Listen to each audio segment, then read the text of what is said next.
Izay ny tapany voalohany logité miditra eo amin'ny tapany faharoa isika misaotra antsika rehetra mbola miaraka aminay eto amin'ny Dreamin iresaka ny vaovao any Kenya isika satria dia mbola nitoy ny korontana natao ary ny fifidianana filohampirenena misy ihany koa ny fanambarana izay natao ny papa vaovao ny papa François nanazavany ny antony nangalany io anarana papa François io ary iresaka vaovao insolite isika fa izao aloha dia andeha iresaka ny kolotsaina.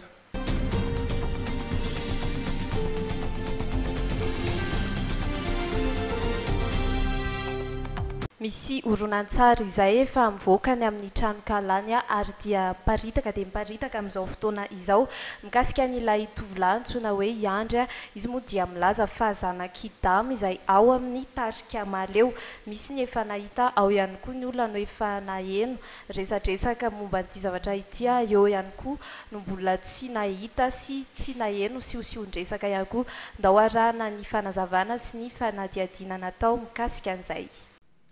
Mampiroro sain'ny ankamaroan'ireo mpakafy nitarika maleo indrindra fa ny mpakafy Andamo ity horonan-tsary mikasika fijoroana vavolombelona iray ity. De toute façon le dadanay moa le ny olona moa fa malala an'izany. Dadanay moa artiste, mpihira maleo. Zany tena mahatsapa hoe enao moa raha misy tsilo ny tananao ka tsy ho afaka ao dia tsy maintsy atolotra olona hoe ty mba hasory. Ohatr'izay za hoe fa m'augmenter les pouvoirs dia hoe andeha tady toerana andeha anafahako an'ilay izy. Misy ireo efa naheno resaka momba izany na dia tsy mbola nahita akory aza. Dia efa naheno ohatran'ny mbola tsy dia fantako mazava tsara ilay izy fa ohatran'ny hoe nanao pacte tamin'ny devoly zany nahafantarako azy. Ohatrohatr'izay fa le CD mbola tsy dia nijery an'ilay izy koa. Henoko fotsiny hoe teo any Mazanga dia tonga any Mazanga tapoka hono sady ohatran'ny hoe nitako tamin'ny gazety ohatran'ny hoe tamin'ny gazety zany nahitako koa le olona nitako tamin'ny gazety avy hoe zanaka Dama hono iny zanaka Dama. Ao ihany koa anefa ireo mbola tsy mahalala ny fisiany horonan-tsary mihitsy na naheno resaka mikasika an'izany. Zany ve tena tsy fantako mety tena tsy fantako zany fa tena voazao mihitsy ny vao maheno an'izany. Fin de compte tena tsy ngamba sura fa mety tsisy zany. Mbola tsy nahiya mihitsy Milaza fa manana fifandraisana akaiky amin'ny Satana ity lehilahy ity ary mitantara fa efa hatrany fahakeliny izy no natolotry indrainy izay ambarany fa Idamo tany amin'ny ladoany. Voakely mihitsy ny zany no voateraka mihitsy no natolotry dadanay tany amin'le Yada Malandy potra tamina voalohany indrindra ny Lucifer ohatran'ny endrikana olona fotsifotsy izy ohatran'ny caïman reny ny vavany toy izay anao izy ny fidinay fa ndana ataovy mission. Antariby kosa no nilazany Idamo fa tsy zanany velively io lehilahy io ary tsy fantany akory fa raha nambarany hatrany dia fitiavana te anaraty sy manana tetika hafa no antony nampielezana iny horonan-tsary iny. Nandritra ny fampisehoana maleo manolotra ny fafana nataony alahady teo tao amin'ny kianjan'ny kolotsaina sy ny fanatanjahantena no nampiakara ny Idamo tovolahy iray antsoina hoe Maharo. Tamin'io no nanambarany fa i Maharo irery ihany no any zanan'ilay tokana. Amin'ny herinandro izao Idamo no anaovan'izy ireo fanambarana sy anazavainy tarika maleo ity resabe ity tsy amin'ny mpankafy irery ihany fa amin'ny olona rehetra ihany koa. Andrasana arak'izany ny toy ny tantara. Fa mankalaza ny 15 taona ny trano famokarana Miritsoka Production na dia efa nizy aza ny dingana efa vita dia mbola nametraka viana sy tetikasa vaovao indray ity trano famokarana ity ho an'ny taona manaraka.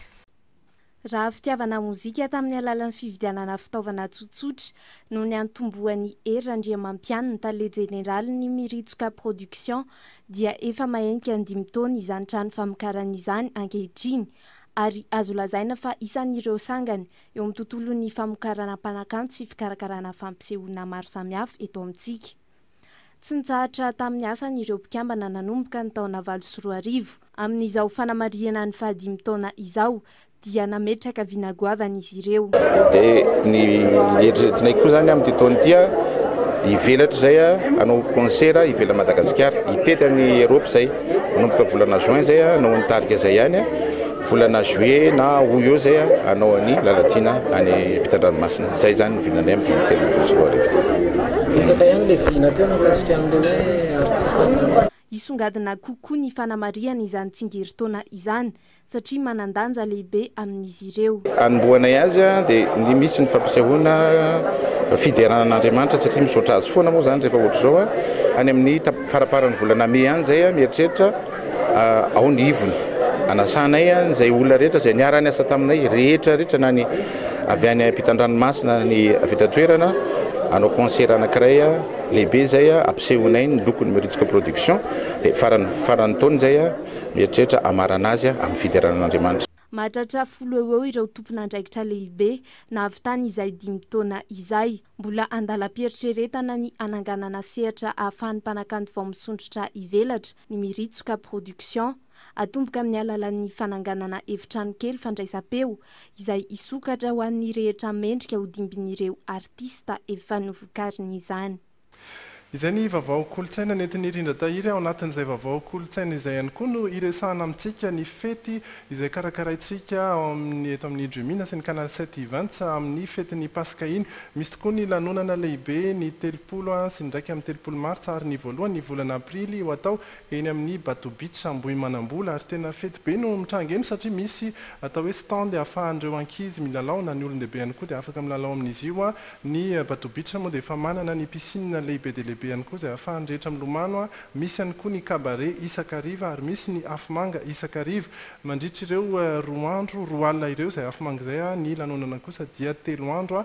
Misy atran'ireo atao hoe ahafahantsika rehetra miala voly mandritra ireo 3 andro ireo miala voly ary mahazo loka ihany koa eo amin'ireo kilalao maro be ireo. Mbola isy hatrany ny fanazavana hoentina amintsika eto amin'ny Jumina momba ireo fety be izay ho antsointsika hoe 10 full party izay fa dia raha hatrany ny Jumina raha ohatra ianao ka te afantatra bebe koa ny momba izay satria dia isan'andro isika manomboka izao dia iresaka an'io hatrany.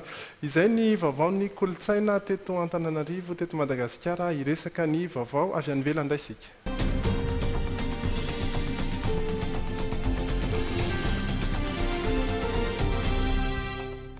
Ny ao Kenya no voalohany ho resahantsika ao Nairobi renivohitra dia saika nisy indray ny korontana androany. Ilay mpifaninana kandidata eo amin'ny fifidianana filoham-pirenena Raila Odinga izay voalaza fa resy dia nametraka fitoriana teo amin'ny fitsarana avy tany an-toerana ary niantso ihany koa ireo mpanohana azy rehetra ho avy manoloana ity fitsarana ity. Nisy anefa ny korontana satria ny mpitandro filaminana dia niezaka nandrava ity etsiky ny mpanohitra ity. Tonga teto tokoa ity Prime Ministre kandida nametraka fitoriana tsy fanekena ny voka-pifidianana izay nanambara ny fandreseny Uhuru Kenyatta teo amin'ny fiodinana voalohany.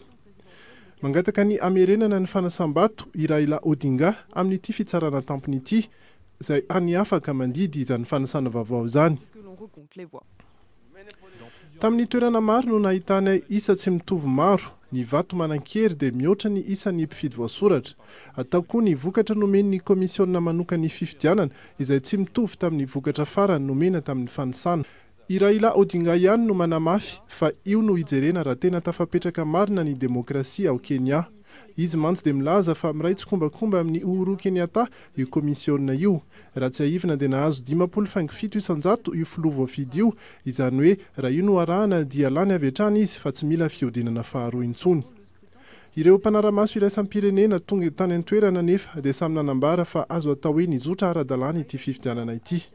I Raila Odinga dia nilaza fa anaiky izay hodidy avoaka ny fitsarana avo eo.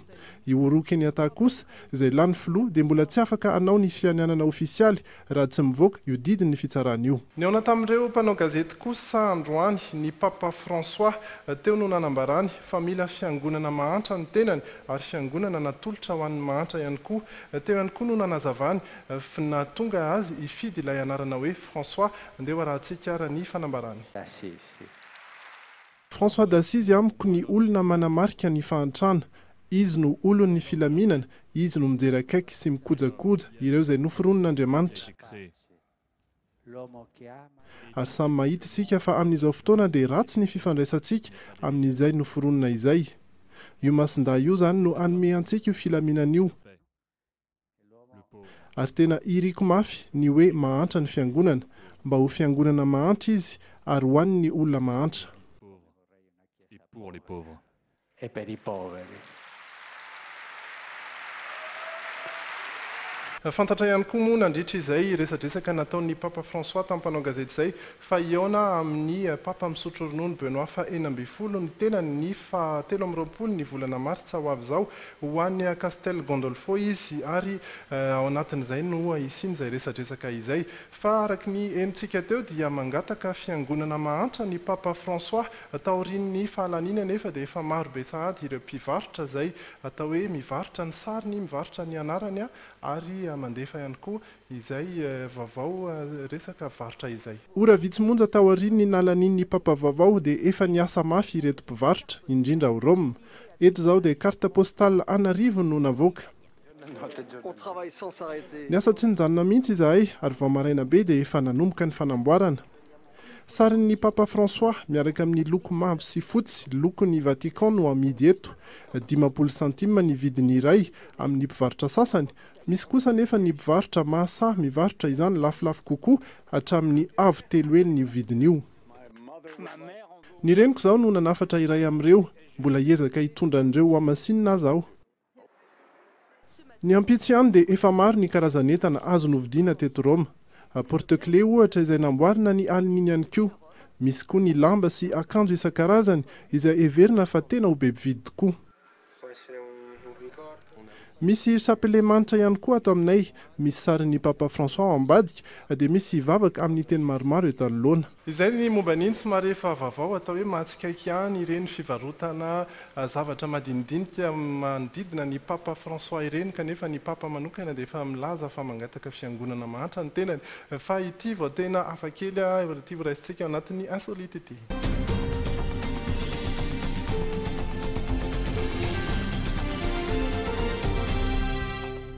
Eo amin'izay vaovao hafakely izay dia anisan'ny nofinofitsika olombelona izany hoe hiakatra ny habakabaka andeha eny amin'ny volana, andeha eny amin'ny planeta Mars. Ny spasionaute ihany aloha hatreto no afaka manao izay fiainana izay fa ny olon-tsotra kosa dia nisy tolotra iray izay natolotry ny CNES ao Frantsa izay ahafahan'ireo olon-tsotra miaina izay fiainana eny ambony habakabaka izay izany hoe tsy misy intsony ilay hery misintona avy amin'ny tany ilay antsoina hoe apesanteur.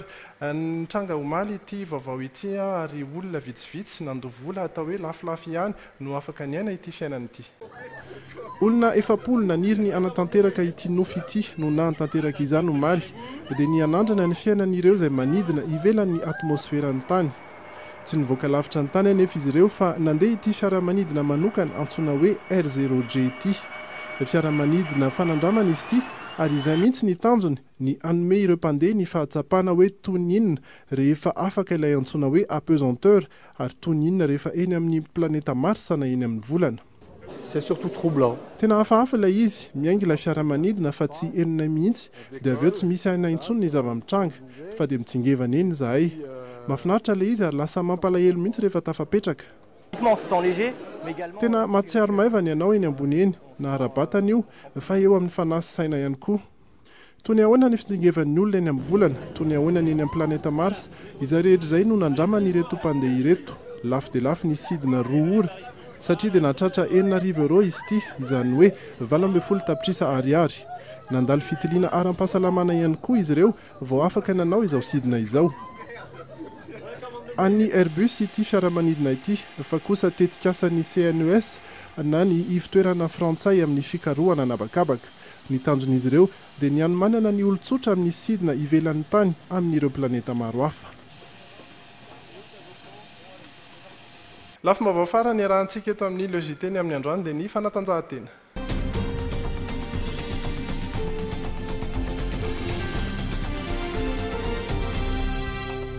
Totosa omaly teny amin'ny lapan'ny fanatanjahantena sy ny kolotsaina mahamasina ny FIFA mindra-pahefana teo amin'ny filohan'ny federasiona malagasy taranja handball teo aloha Raovelson Israel sy ny filoha vaovao Razafintsalama Aimé Fidèle. Vola 3 alina sy iray hetsy ariary taratasy fitanana antsoratra nandritra ny fivoriam-be ara-potoana sy fivoriam-be mpifidianana fitsipifehezana anatiny eo anivon'ny federasiona ireo karazana adresy elektrônika ireo antotaratasy mirakitra ny hetsika rehetra mbola ho avy ireo fitaovana isan-karazany fananana federasiona ireo nafindra ny filohan'ny federasiona malagasy taranja handball teo aloha Raovelson Israel tamin'ny filohan'ny federasiona malagasy vaovao Razafintsalama Aimé Fidèle omaly tolakandro teny amin'ny lapan'ny fanatanjahantena sambany teo amin'ny tantaran'ny handball malagasy no nisy famindra-pahefana toy izao nampanantena moa ny filohan'ny FMHB vaovao fa noho ny asa tsara vita amin'ny fédération teo aloha kanefa manana fandarana asany tanteraka izy ireo toy ny fampitoviana lenta n'ireo ligue sy club ary mpilalao manerana ny nosy sy ny fikarakarana faninanana inivin'ny faritra samihafa mba hampiakarana lenta ny handball any amin'ny faritra ny tanjona akaiko any fédération malagasy taranja handball atoato dia ny fiadina izay tompon-daka ny faritra fahafito atao any Djibouti anomboka ny enina aprily avy izao. Izay ihany koa no mamarana ny logité ny amin'ny androany asabotsy fa 12 ny volana martsa misaotra antsika nanaraka izany hatramin'ny farany fotoanantsika manaraka dia amin'ny alatsinainy amin'ny fitora sasany indray dia mirary farany herinandro mahafinaritra miaraka amin'ny Jumin veloma daholo. Au cœur de l'actualité du JT, en roulant avec Continental Auto. RTL, nanolotra ho anao teo